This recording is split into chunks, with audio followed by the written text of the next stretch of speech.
As the radical movement grew stronger, the British began to look for other ways to break the unity among Indians.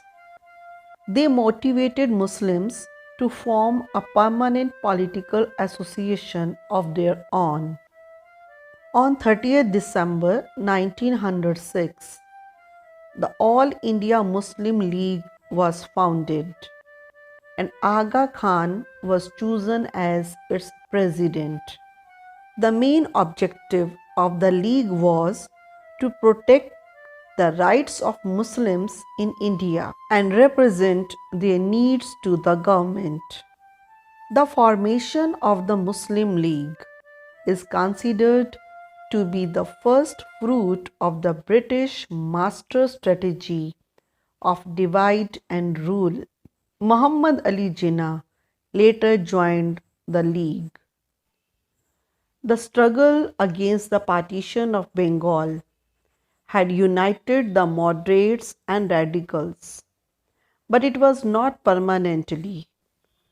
Swaraj was declared as the goal of India for the first time by any Congress president.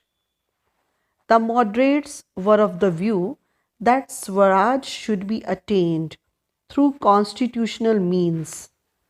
On the other hand, the radicals believed that unless they put strong pressure on the government, they could never achieve their objective. This resulted in the split of Indian National Congress. A year later at Surat, it was known as Surat Split. The radicals nationalists proposed the name of Lala Lajpat Rai as president of the Surat session, and the moderates proposed the name of Rash Bihari Ghosh. When the session at Surat began in December 1907, there was a great confusion. The Indian National Congress got split. For 9 years, the radicals kept out of the Indian National Congress.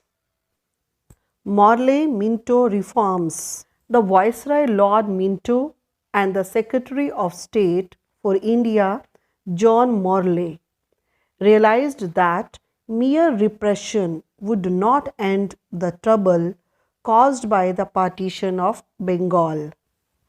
To relax the Indians, the government announced the Indian Council Act in 1909, and this act is known as the Morley-Minto reforms. The important features of this act were: it increased the members of the Legislative Assembly from 16 to 60. A few non-elected members were also added. Second is, the system of separate electorates was introduced. This meant that from the constituencies dominated by Muslims, only Muslim candidates could be elected. Hindus could only vote for Hindus and Muslims could only vote for Muslims.